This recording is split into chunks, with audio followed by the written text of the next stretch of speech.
정용섭의 인문학적 기독교 풀이. 기독교가 뭐고?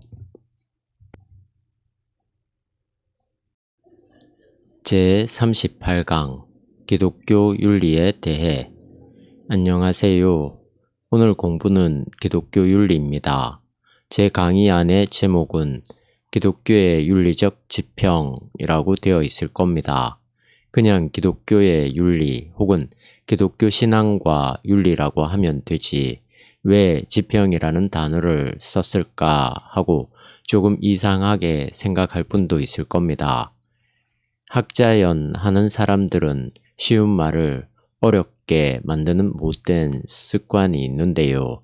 그래서 지평이라는 말을 썼는지도 모르죠. 의식하고 쓴 건 아니고 그렇다고 해서 무의식적으로 나온 것도 아닙니다. 지평 개념을 설명하는 거로부터 오늘 강의를 시작하는 게 좋겠군요. 그 개념이 신학 전체와 연관되기 때문입니다. 윤리적 지평. 지평이라는 단어는 독일어로 호리존트라고 합니다. 영어도 비슷하게 발음합니다. 직역하면 차원이라는 뜻이죠.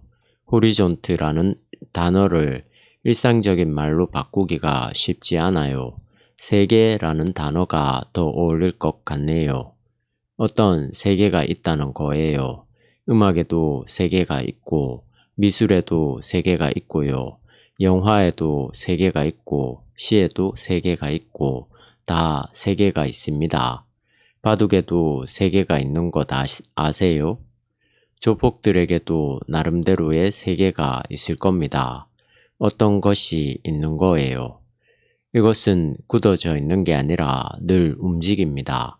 왜 제가 이 단어를 썼는가 하면 기독교 윤리라는 것이 딱 고정된 게 아니라 움직이는 어떤 세계이기 때문입니다. 이 말을 듣고 좀 의외라고 생각하는 사람들이 있을 거예요. 윤리나 도덕은 다 비슷해서 하지 마라 혹은 하라는 식의 규범들을 말하는 게 아니냐고 말이죠. 물론 그런 윤리도 없는 건 아닙니다. 주로 규범 윤리라고 하는데요. 이것을 한두 마디로 딱 끊어서 설명하기는 힘들어요. 어쨌든 규범 윤리라는 것은 인간의 행동을 규칙이나 규범에 맞게 끌어가면 된다고 하는 입장입니다.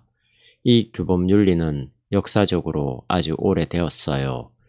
구약 성서의 율법은 일종의 규범 윤리라고 할 수 있어요. 이런 규범 윤리는 현재에 와서는 광범위한 지지를 얻지 못하고 있습니다. 제 입장은 윤리가 고정된 어떤 원칙이 아니라 어떤 세계라는 겁니다. 그래서 호리존트라는 말을 붙였어요.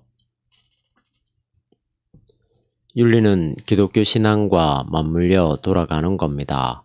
신앙은 접어놓고라도 윤리의 차원에서 볼 때 정말 윤리적인 사람은 규칙에 딱딱 맞춰서 컴퓨터처럼 행동하는 게 아니라 윤리적인 어떤 세계로 들어가는 거죠. 그걸 상황윤리라고 할 수 있을지 모르겠군요. 규범이 주로 텍스트에 중심을 둔다면 상황은 텍스트와 대조되는 것으로 어떤 상황에 바람직한 행동을 할 수 있는 삶의 자세에 중심을 둔다고 할 수 있어요. 이런 이야기들은 일반적으로 알려진 겁니다. 저의 입장은 규범윤리나 상황윤리라기보다는 오히려 성령론적인 윤리라고 할 수 있어요.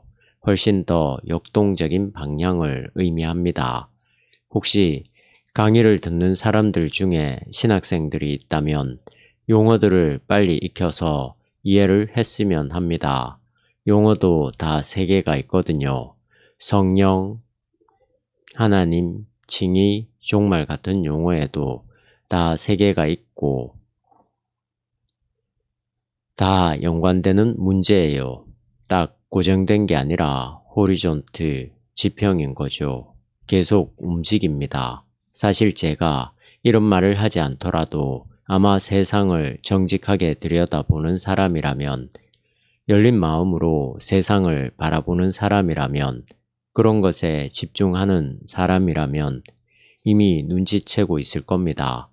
이 세계가 얼마나 변화무쌍하고 새롭고 신비로운지를, 그리고 우리가 어떤 원칙으로도 이런 걸 다 담아낼 수 없다는 것을 말이에요. 이거는 공부를 많이 하고 안 하고의 문제가 아니라 그냥 알 수 있는 문제거든요.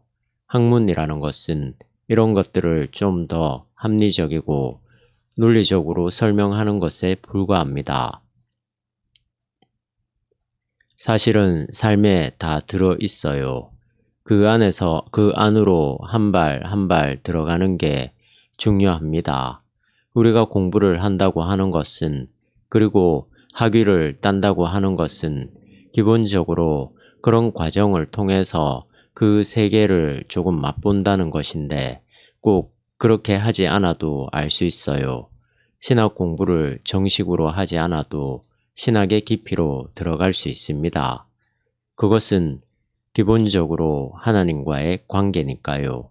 하나님이 어떤 방식으로 이 세상에 자기를 계시하는지는 계시니 종말이니 하는 전문 용어를 쓰지 않더라도 맛볼 수 있는 겁니다. 그걸 느낄 수 있어요. 다만 축자 영감설에 매여 있거나 교리문답을 달달 외우는 것에 만족한다면 그 세계에 들어갈 수 없습니다.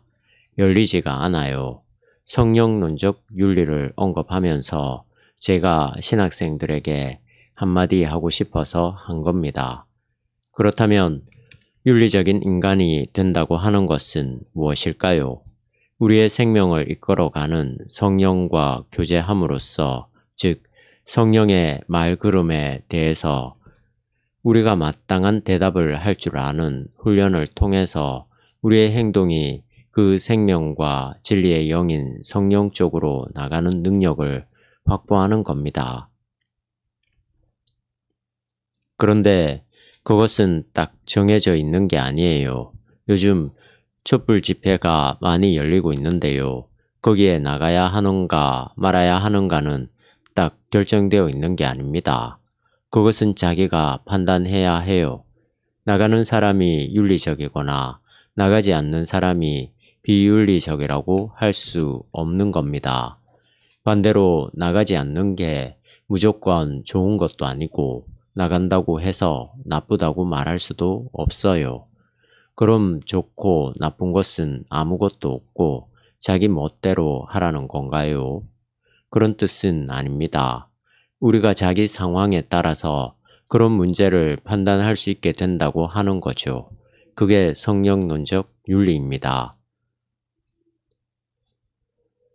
제가 진도는 나가지 않고 제목만 붙들고 있는 것 같아서 미안하네요. 제가 오늘 강의를 준비하다가 제목이 낯선 것 같아서 자세한 설명이 필요하겠다는 생각이 들었습니다.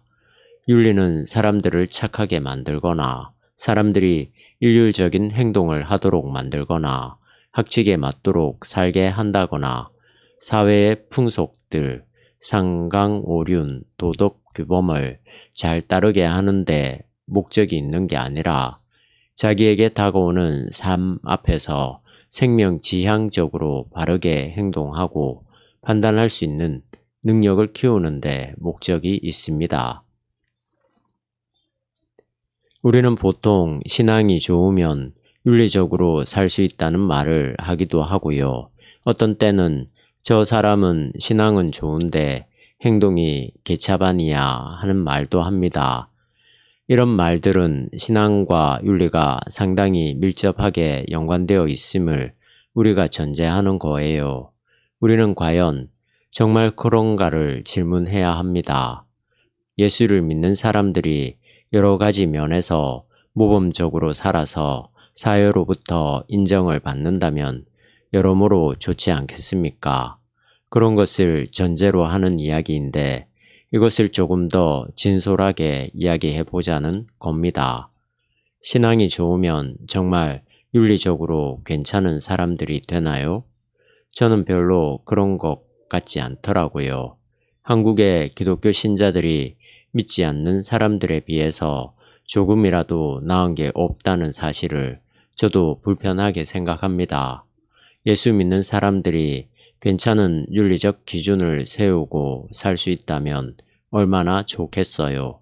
모두들 그렇게 하고는 싶은데 실제로 그렇게 살지 못한다는 것은 분명한 것 같습니다. 그게 우리의 딜레마죠. 분명히 우리는 다르게 살아야 하는데 다르게 살지 못할 뿐 아니라 다르게 살 가능성도 별로 많지 않다는 겁니다. 인류 역사를 되돌아봐도 기독교 국가가 비기독교 국가보다 더 윤리적이었다고는 결코 말할 수 없어요. 미국 같은 나라들은 개신교와 로마 가톨릭이 강합니다. 기독교 국가는 아니더라도 기독교적인 색채가 강합니다. 그리고 최근 들어 공화당 출신의 부시가 대통령이 된 이후로 미국의 보수주의, 온건한 복음주의 쪽의 기독교가 중추적인 힘을 발휘하기도 했어요. 그래서 미국이 윤리적인 국가냐고 묻는다면 여기에는 자신이 없죠. 쇠고기 파동도 마찬가지예요. 어쨌든 미국도 자기들의 이윤만을 극대화하기에 바쁩니다. 우리보다 약한 인도나 방글라데시나 베트남에서 온 외국인 노동자들에게 우리가 대하는 태도를 본다면 미국의 부도덕하고 비윤리적인 자국 이기주의에 대해 우리가 손가락질할 만한 입장은 되지 못해요. 그렇다고 해서 우리가 잘못했으니까 미국의 잘못도 우리가 받아들여야 한다고 말할 수는 없죠. 어쨌든 기독교 신앙을 유지한다는 것과 기독교 윤리는 상당히 연관이 있어야 함에도 불구하고 실제적으로 별로 그렇지 못하다고 하는 이 딜레마를 우리가 어떻게 풀어나갈 수 있을까요? 이건 어려운 문제입니다. 인간 행위에 대한 가치 판단. 우리가 윤리를 말한다는 것은 기본적으로 인간 행위에 대한 가치를 판단한다는 뜻입니다. 어떤 행위가 혹은 어떤 것이 더 가치가 있냐는 거예요. 만약에 가치에 대한 판단이 없다면 윤리는 성립하지 않습니다. 동물의 세계에서는 윤리가 가능하지 않죠. 그들은 그저 자연 속에 던져진 존재들로서 자연에 충실하게 살아갈 뿐입니다. 배고프면 무조건 잡아 먹어야 해요. 무조건요. 사자는 옆에 있는 노루나 토끼를 잡아 먹어야 하는 거죠.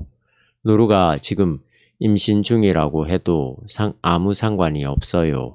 그냥 자연의 요구에 충실한 겁니다. 반면 그들은 배가 부르면 옆에 토끼가 지나가도 잡아먹질 않습니다. 그러나 인간은 좀 달라요. 자기 행위에 대해 가치 판단을 해요. 어떤 게 더 가치가 있는가에 대한 판단을 하는데 그런 판단을 하는 것은 자신의 행동이 주변 사람들과 연관되어 있기 때문입니다. 만약에 혼자 있다면 무인도에 있거나 사막의 성자들처럼 혼자 명상만 하고 싶어 한다면 윤리는 필요하지 않겠죠. 인간만이 인간관계에서 어떤 행위가 가치가 있는지를 생각하기 때문에 우리에게 윤리가 개입되어 있는 거예요. 인간관계에서 시작된다고 했죠. 결국 윤리는 인간관계에서 벌어지는 어떤 행위의 가치 판단이라고 할 수 있습니다. 문제는 그 가치를 어떻게 판단하는가 하는 거예요. 이게 어렵죠. 현대사회는 옛날에 비해서 복잡하기 때문에 가치에 대한 판단도 달라지는 겁니다. 그러니까 윤리 문제가 간단한 문제가 아니라는 거예요. 가치론적 판단이 간단한 문제가 아닌데도 우리는 윤리 문제를 몇 개의 규범을 던져주고서 군대처럼 따르라고 하는 상황이거든요. 일반적으로는 그냥 시대가 요구하는 기준들을 따라서 행동하면 된다고 생각하지만 사실은 서로가 요구하는 것들이 다르기 때문에 문제가 생겨요. 요구들이 사람마다, 지역마다, 나라마다 다르기 때문에 모두에게 타당하고 모두가 인정할 만한 행위를 찾기가 쉽지 않은 거죠. 그래서 충돌이 일어나고요. 가장 보편적인 윤리라고 한다면 사랑, 평화, 정의 같은 개념들을 기초로 해서 구체적인 행위들이 나오겠죠. 그런데 이런 것들도 계속해서 서로 충돌합니다. 1960년대 베트남 전쟁에 참전한 한국 군인들의 용감무쌍한 활약상들이 있었잖아요. 미국의 요구를 받은 우리 국군은 그 당시에는 민주주의를 수호한다는 생각으로 베트남에 갔겠지만 베트남 사람들에게는 그게 끔찍한 사건이었거든요. 같은 사건을 놓고서 서로가 충돌하는 거죠. 뭐가 윤리적이냐 하는 것이 그렇게 간단한 게 아니라는 겁니다. 그래서 저는 기독교 윤리를 말할 때 몇 가지 기준들을 세워봤어요. 성서가 이야기하기도 하고 또 우리가 일반적으로 알고 있는 몇 가지 기준들입니다. 존재와 행위. 첫째는 존재와 행위의 관계예요. 이런 구도에서 윤리의 문제를 생각해 봐야 합니다. 존재라는 말을 여러 번 사용했는데요. 그래도 아직까지 그 개념이 분명하게 잡히지 않는 사람들도 있을 거고 좀 더 많이 이해하는 사람들도 있을 겁니다. 행위는 아주 정확하죠. 겉으로 드러난 행위 그 자체입니다. 겉으로 드러난 모습들이죠. 존재는 그것의 바탕입니다. 성구를 예로 들어 설명한다면 존재는 예수님의 비유 중에 나오는 대로 나무이고 행위는 그 열매입니다. 좋은 나무라야 좋은 열매를 맺는다고 말했어요.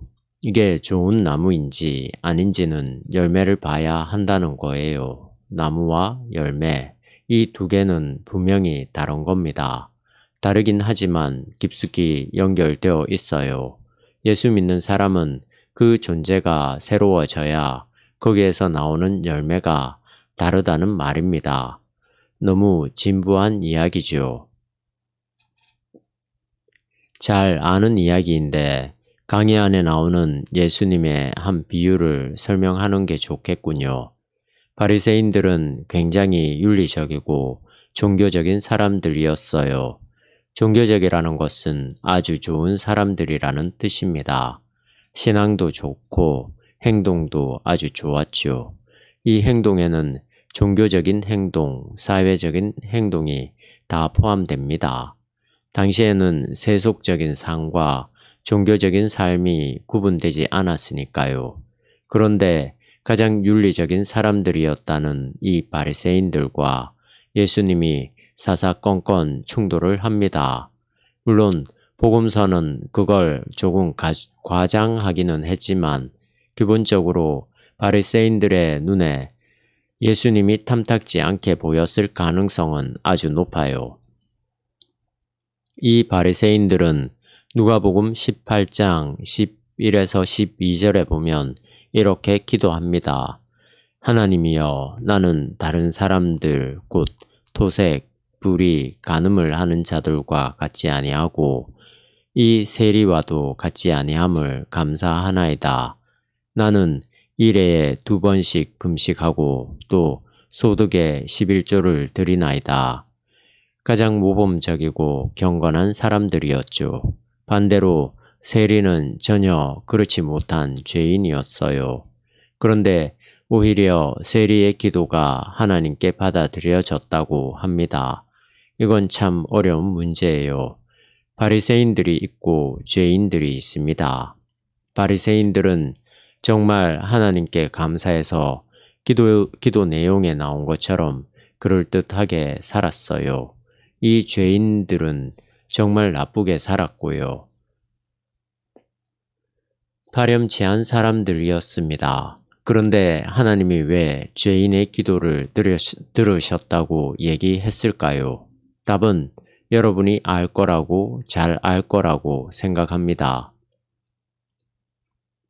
이 바리새인들은 자기들이 세운 업적에 마음을 두었던 겁니다. 반면 이 죄인들은 업적이 아니라 하나님의 은총에만 마음을 기울였던 거죠. 은총에 의한 의 혹은 구원을 이야기할 수 있어요. 그러니까 이 존재와 행위라는 제목으로 설명한다면 바리새인들은 행위에 치우친 사람들이고 죄인들은 존재에 기울어져 있는 사람들입니다. 이게 겉으로 봐서는 잘 드러나지 않아요. 일반적인 교회 생활에서도 우리는 바리새인들을 더 인정해줘요. 교회에도 잘 나가고 헌금도 잘 드리고 말도 세련되게 하고 기도도 열심히 하니까요. 여러 면에서 모범적인 사람들이니까 인정을 할 수밖에 없죠. 반면에 시원찮은 사람들, 세속적이거나 문제가 있는 죄인들이 하나님의 은총을 지향한다는 것을 우리는 도저히 이해할 수가 없습니다. 그걸 잘 놓쳐요. 이것은 하나님만이 판단할 수 있습니다. 우리는 판단할 수 없어요. 개차반이고 하나님의 은총도 의지하지 않을 것 같은 완전히 망가진 사람도 있는데 꼭 그렇게만 단정할 수는 없다는 거죠. 서울역을 지나다 보면 노숙자들을 보게 됩니다. 대낮부터 술에 취해서 자는데요. 요즘은 그나마 날씨가 좀 따뜻해서 잠자리가 나은 것 같아요. 추울 때는 지하도 같은 곳에서 스티로폼이나 두꺼운 종이를 깔아놓고 자죠. 폐인 같은 사람들입니다.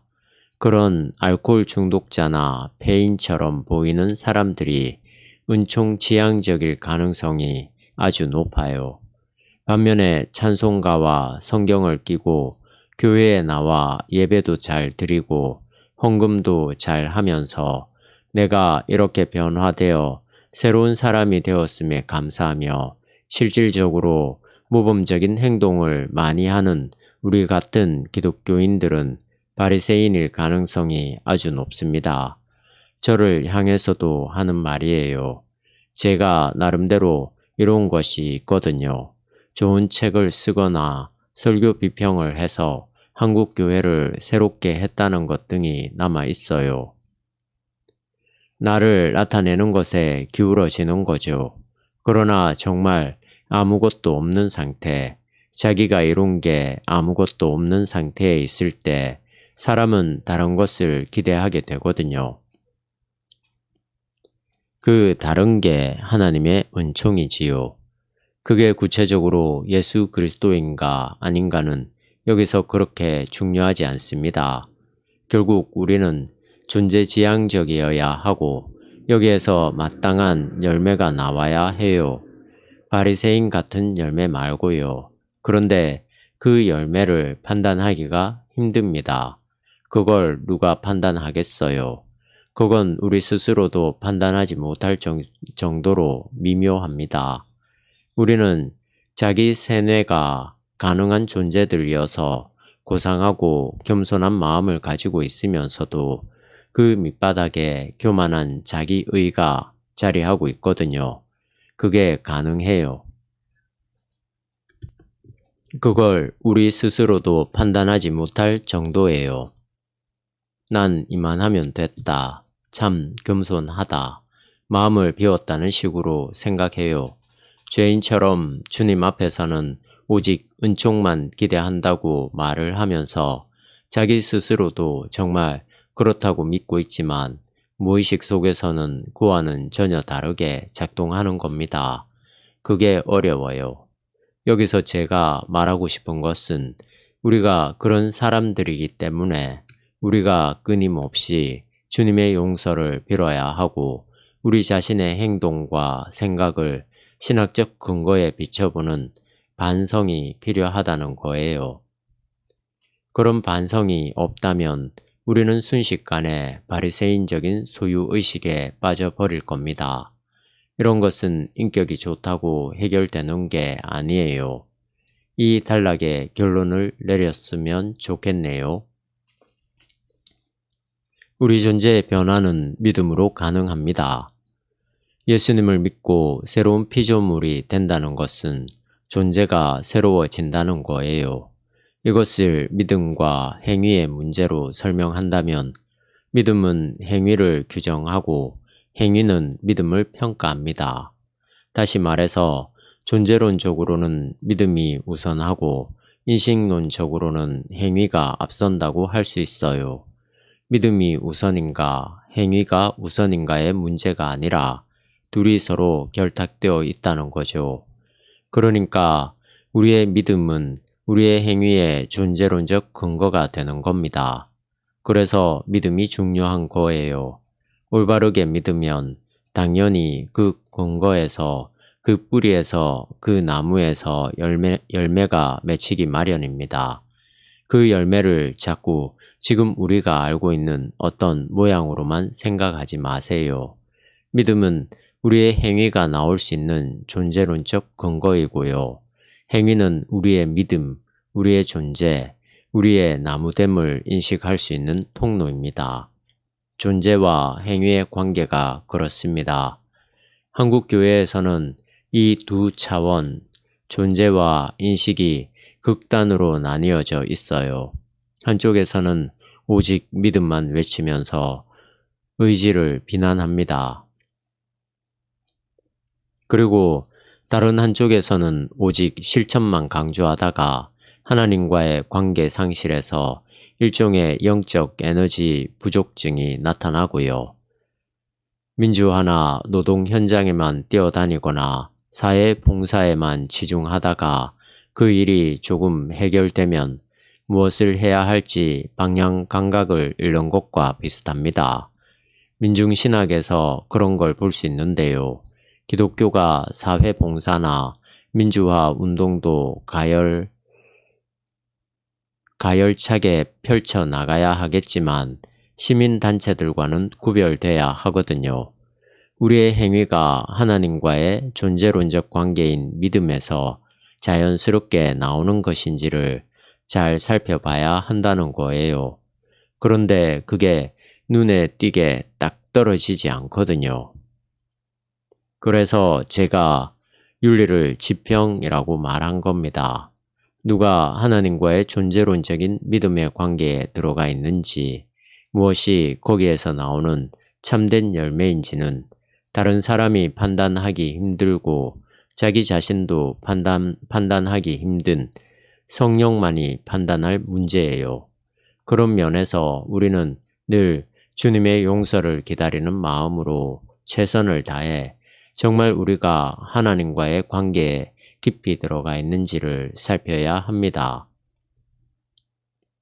그게 정말 중요한 문제인데 그냥 기도 시간에 맞추어 기도 잘하고 큐티를 잘한다고 하나님과의 관계에 들어가려니 하고 생각하지 마십시오. 지난 주일에 제가 말한 대로 하나님 경험을 우리가 구체적으로 어떻게 하고 있는지에 대한 질문을 놓치지 말아야 합니다. 그런 것이 분명하게 된 사람이라면, 그런 부분이 심화된 사람이라면 삶에서 자연스럽게 열매가 나올 거예요. 여기에 더 설명해야 할 문제가 있긴 한데 불림 문자라고 말로는 더 이상 표현이 안 되네요. 더 미묘한 것을 이야기해야 하는데 표현이 잘 되지 않습니다. 여러분이 지금까지의 강의를 귀담아 들었다면 무슨 말을 하려는 건지 전달되었을 거라고 생각합니다. 개인과 사회. 기독교 윤리를 말할 때는 개인 윤리와 사회 윤리를 통합적으로 볼 줄 알아야 합니다. 앞에서 성령론적 윤리, 존재와 행위의 관계를 말씀드렸는데 개인과 사회는 좀 더 구체적인 관점이에요. 이것은 라인홀더 니버라는 미국의 유명한 윤리학자가 쓴 도덕적 인간과 비도덕적 사회라는 책에서 다루고 있는 내용입니다. 인간이 개인적으로는 도덕적일 수 있지만 사회 구조 속에서는 부도덕하게 행동하는 때가 많다는 거예요. 인간의 행위, 인간의 죄, 인간의 윤리적인 문제는 개인이 변화되면 사회가 변화되겠지 하는 식의 낭만적인 사고방식으로는 해결되지 않는다는 관점입니다. 라인홀더 니버의 신학 성향을 기독교 현실주의라고 합니다. 미국을 대표하는 윤리학자입니다. 그는 이 죄의 현실을 분명하게 보고 있습니다. 교회에서 개인 하나하나를 인격적이고 신앙적인 사람으로 만든다고 해서 사회가 변화되는 게 아니라는 거예요. 한국교회 신자들도 교회 안에서의 모습과 밖에서의 모습이 완전히 다를 겁니다. 세상에서는 개인적인 윤리만으로 살아갈 수가 없는 거니까요. 교회 개혁의 문제도 역시 마찬가지입니다. 목사나 신자 한 사람이 각각 각성하고 새로운 사명감으로 열심히 잘하면 교회가 개혁될 것처럼 생각할지 모르나 그것은 굉장히 순진한 생각입니다. 한국 교회가 구조적으로 변화되지 않으면 한 개인이 그것을 뚫고 나가기란 거의 불가능해요. 교회에 대한 의식이 분명한 젊은 목사가 여기 있다고 합시다. 자신의 생각대로 설교하거나 목회할 수 없습니다. 그가 교회를 부흥시키지 못하면 아무리 바르게 목회를 해도 견뎌내기 힘들 겁니다. 한국 교회가 교회 구조뿐 아니라 조금 더 나아가 이 사회 전체의 구조적 개혁을 위해서 투쟁해 나가야겠지요. 그런 점에서는 역부족인 상태입니다. 궁극적으로 보면 개인은 시대 정신에 매몰되기 때문에 시대 정신이 부패한지를 아닌지를 먼저 정확하게 보는 게 중요합니다. 시대 자체가 부도덕하면 개인도 부도덕할 수밖에 없지 않은가 하는 거죠. 이런 문제가 한두 마디로 해결될 수 있는 것은 아닌데 그 시대 정신이 왜 중요한지에 대해서 몇 가지만 예를 들겠습니다. 첫 번째로 로마 시대에 로마시에 살고 있었던 사람들은 다 전쟁에서 가져온 노획물로 먹고 살았거든요. 그렇다면 그 시대에 로마의 시민권을 갖고 로마시에 살던 사람들은 개인적으로는 인격적일지 모르지만 시대적으로는 부도덕한 사람들이라고 해도 과언이 아닌 거죠. 두 번째로 북아메리카를 무력으로 접수한 청교도들인데요. 아메리카에 가서 아메리카 인디언들의 땅을 빼앗았어요. 그리고 아프리카에서 흑인들을 데려다가 노예를 삼았고요. 그것을 근거로 미국이라는 나라가 세계를 지배할 정도로 힘을 키웠습니다. 그들이 아무리 청교도들이었다고 해도 북아메리카를 정복하던 그 시대는 정치적으로 부도덕하다고 할 수밖에 없어요. 개인적으로는 예수를 잘 믿고 청교도로서 성실한 사람들이었는지 모르지만 시대 자체가 악한데 그중 한두 사람을 윤리적이었다고 말할 수 있을까요? 큰 틀에서 보면 그럴 수 있다는 겁니다. 세 번째는 우리나라의 분단 체제예요. 지금 남한에서 벌어지는 모든 문제들의 상당수가 남북 분단 때문에 일어납니다. 창작과 비평의 편집인으로 서울대 교수였다가 은퇴하신 백낙청 교수가 분단체제의 개념을 통해서 우리의 현실을 분석했는데요. 그분은 지금 우리가 분단 이후의 시대로 접어들었다고 정의하더군요.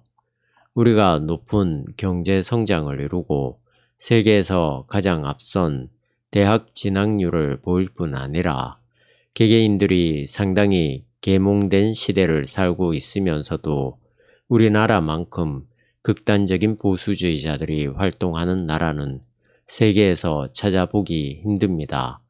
그게 아마 분단체제 때문에 그런 게 아닌가 싶어요.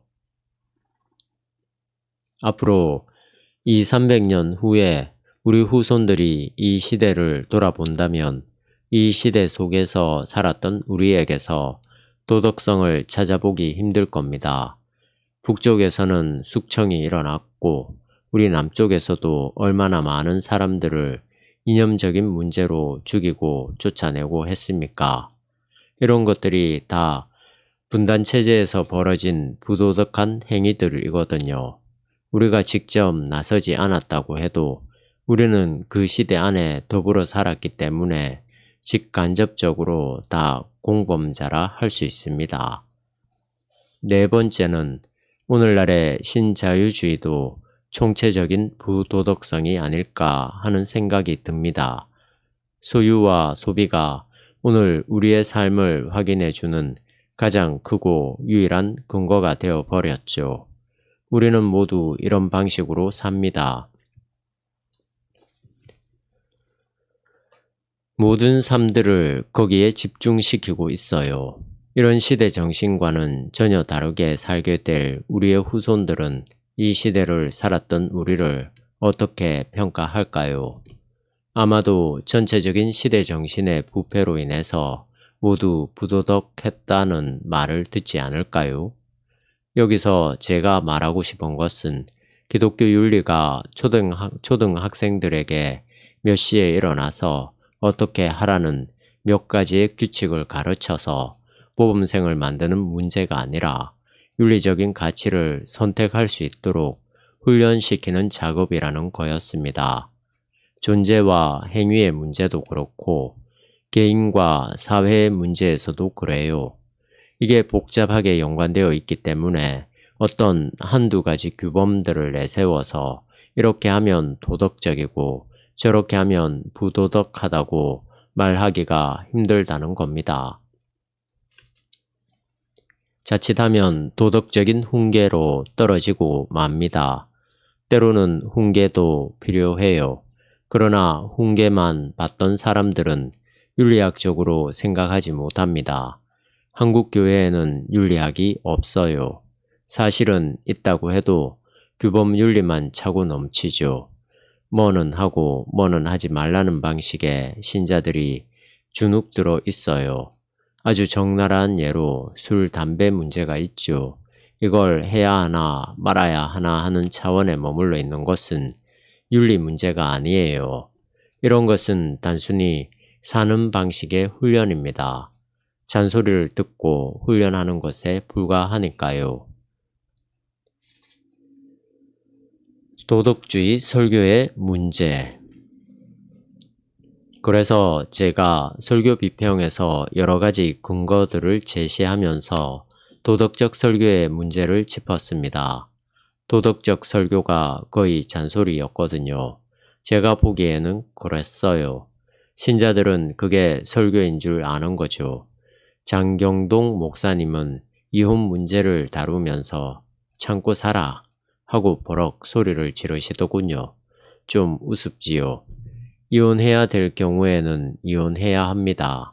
그런 일들을 윽박지르듯이 뭐는 하지 말고 뭐는 하라는 식으로 계속 이야기하면 어떻게 되겠어요. 어린 자녀들도 잔소리 듣고 자라면 나중에 정서적으로 어떻게 되는지 알죠. 한국교회 신자들이 그런 방식으로 살고 있습니다.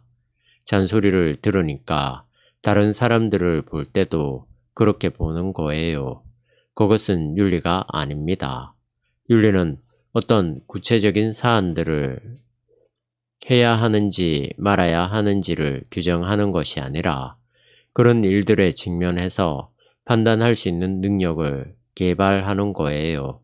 앞서 말한 것처럼 윤리라는 것이 개인과 사회 차원에서 상당히 복합적으로 이루어지고 있는 겁니다. 존재와 행위의 문제가 기독교 신앙 안에서 이렇게 연결된다는 것을 습득하게 되면 겉으로 드러난 멋진 행동만을 보면서 무조건 잘했다고 말하지는 않게 됩니다. 그런 식으로 어떤 판단 능력을 키워나갈 수 있게 되죠. 제가 도덕주의적인 설교를 도덕적인 잔소리에 불과하다고 주장했는데, 물론 조금 고상하게 말하는 경우는 잔소리는 아닐 수도 있어요. 말하다 보니 좀 거칠게 이야기했습니다. 거의 규범적인 설교여서 그랬어요. 규범적인 설교를 하지 말라는 제 주장에 대해서 성서에 그런 규범이 있지 않느냐고 반론들을 합니다. 그런 반론들은 일종의 성서 실증주의 윤리입니다. 성서에 나와 있는 것들을 실증적인 가르침으로 받아서 전하는 거예요. 성서 실증주의죠. 물론 성서 안에 그런 윤리적인 가르침들이 구체적으로 나열되고 있습니다. 성령의 9가지 열매들도 있고 산상수훈에 보면 고귀한 가르침들도 있어요. 또 로마서 뒷부분에도 보면 윤리적인 가르침이 많이 있습니다. 고린도서에도 있고요. 그러나 그럴 때마다 여러분이 오해하지 말아야 할 것은 성서의 그러한 진술들이 바로 그것을 말하려고 하는 것인지 아닌지를 먼저 판단해야 한다는 겁니다. 그것을 해석해야 합니다. 결국 성서 해석이 관건입니다. 예를 들면 갈라디아서에 나와 있는 성령의 9가지 열매들 있잖아요. 그 열매들은 기독교적인 덕이 아니라 그 당시 로마 헬라 사람들이 알고 있었던 덕이었어요. 그걸 바울이 그냥 도입했던 것뿐인데요. 성서에는 그런 것들이 제법 많습니다. 그런 내용들을 그냥 기독교 윤리로 받아들여서 신자들에게 가르치는 게 나쁜 건 아니겠죠. 그러나 좋은 게 좋다는 식으로 무조건 좋은 게 아닙니다. 좀 역설적인 이야기 같은데요. 교회에 가서 나쁠 게 있냐고, 교회에 가면 좋은 거 하라고 가르치니까 교회에 가면 좋다고들 말하죠. 그것은 기독교의 진리를 잘 모르고 하는 말입니다. 교회는 좋은 걸 말하는 게 아니죠. 이런 점에서 기독교는 시민 종교가 아닙니다. 그 사회에서 필요로 하는 건전한 시민을 양육하는 걸 목표로 하지 않아요. 오히려 그 시대 정신을 거스르는 거죠. 십자가가 바로 그런 겁니다. 십자가가 바로 그겁니다. 그렇다고 시대의 말썽꾸러기가 되라는 뜻이 아니고요. 그 시대가 늘 옳은 것은 아니잖아요.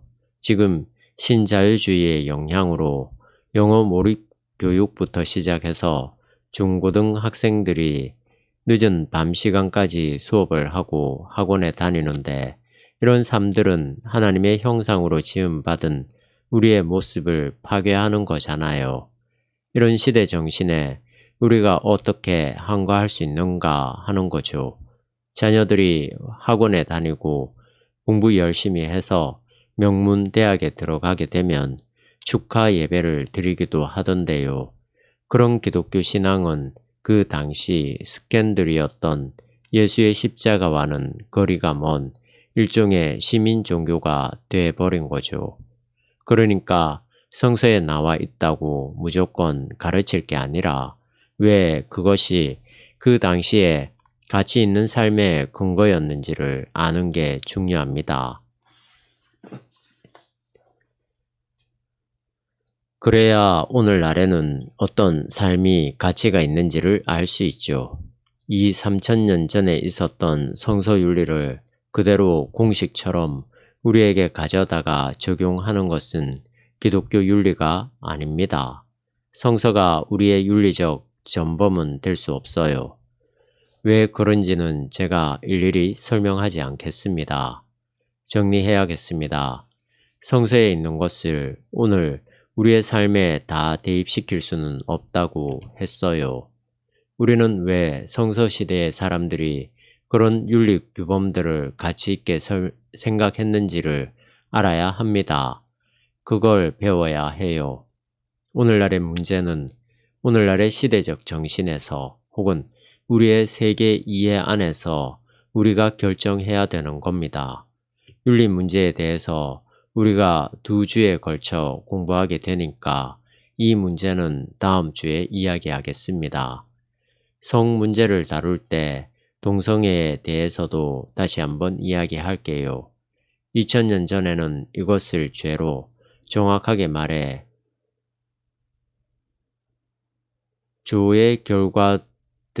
죄의 결과들로 이야기했는데 왜 그렇게 말했는지를 생각하는 게 윤리학입니다. 오늘날 우리는 이 동성애에 대한 문제를 우리의 생명 이해, 오늘의 삶의 이해로 풀어나갈 수 있는 능력을 갖고 있어야 해요. 그런 게 없으니까 성서에서 그것을 죄라고 하지 않았느냐 이렇게 나오는 겁니다. 순수해서 좋기는 한데 순수하다고 해서 무조건 옳은 것은 아닙니다. 지혜로워야죠. 옳은 것을 판단할 줄 알아야 합니다. 실제로 성서에 있다고 해서 실제로 다 적용되는 게 아니잖아요.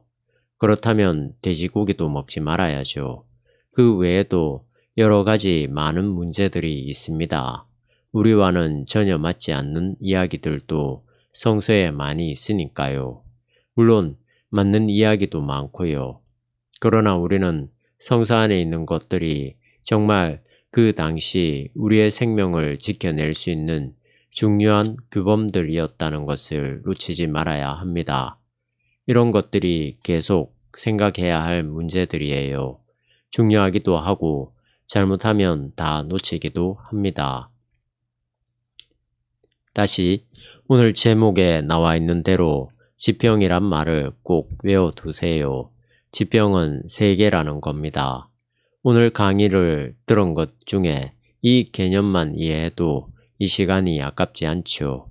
성서가 그런 윤리적 규범들을 말하게 된 데는 어떤 세계가 있는 거예요. 그 규범 자체가 중요한 게 아니라요. 그걸 통해서 생명을 이해했던 거죠. 생명을 지키는 어떤 방식이었다고 할 수 있어요. 그게 참 놀라워요. 그 당시에는 그런 방식을 통해서 생명의 주인인 하나님과의 관계로 들어가게 되고 하나님의 말씀을 받아들이는 계기가 되었으니까요. 오늘날에는 어떤 방식으로 하나님이 허락한 생명을 심화시키고 풍요롭게 할 수 있을까요? 오해하지 마세요. 성서의 윤리가 무의미하다는 뜻이 결코 아닙니다. 이런 질문을 해야겠네요. 기독교 신자들의 윤리를 규정하는 유일한 전범이 성서가 아니라고 한다면 우리는 어디에서 윤리적 근거를 찾아야 하는 걸까요?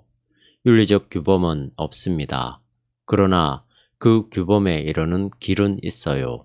바로 해석하는 능력이죠. 현재 처해 있는 정황에 대한 해석 말입니다. 우리는 성서를 통해서 그 길을 발견하는 거예요. 예수님도 나는 길이라고 했습니다. 우리가 판단할 수 있는 세계로 들어가는 거예요. 그 길을 알게 되면 오늘 우리가 당면에 있는 많은 삶의 문제들을 풀어갈 수 있는, 해석할 수 있는 능력이 주어지는 겁니다. 여러분에게는 그런 능력이 있나요? 아니면 그냥 드럼 풍월로 이건 좋다, 이건 나쁘다고 말하나요? 오늘 저의 강의를 오해하지 않았으면 합니다. 기독교인들이 윤리적이지 않아도 된다고 한 게 아니에요. 윤리적으로 산다고 하는 것 자체가 어렵다는 겁니다. 이런 것을 고민하지 않으면 기독교적인 신비로 들어가지 못한 사람들입니다. 이미 다 아는 뻔한 답을 손에 쥐고 있으면서 아는 척 한다면 그건 아직 뭘 모르는 사람이죠. 기독교 윤리라고 해서 성서대로만 뜨거운 신앙 체험으로만 살면 되는 게 아니라는 점도 분명히 밝혔습니다. 따라서 기독교 윤리는 하나님 나라와 직결됩니다. 우리의 윤리적 삶은 하나님 나라의 지평에서 지속적으로 논의되고 실행되어야 합니다. 삶은 뭐예요? 생명의 문제예요. 그러니까 기독교 윤리의 근거라고 한다면 하나님 나라라고 할 수 있죠. 하나님 나라에서 생명을 얻었으니까요. 여기서 성서와 하나님 나라를 좀 구분할 필요가 있습니다. 성서는 아니지만 하나님 나라는 예입니다. 성서가 하나님 나라 아니냐고요? 그렇지 않습니다. 성서는 하나님 나라를 가리키는 손가락이죠. 성서는 이미 2000년 전에 쓰인 문서지만 하나님 나라는 종말론적입니다. 지금 우리가 다루고 있는 인간 행위에 대한 가치와 판단은 이 종말에 비추어 볼 때 어떤 성격을 갖고 있습니까? 이걸 알면 신학자예요. 뭐예요? 잠정성입니다. 우리의 윤리가 잠정적이라는 거죠. 우리의 행동은 늘 이 안에 머물러 있어요. 윤리에 대해 냉소적으로 말하는 게 아닙니다.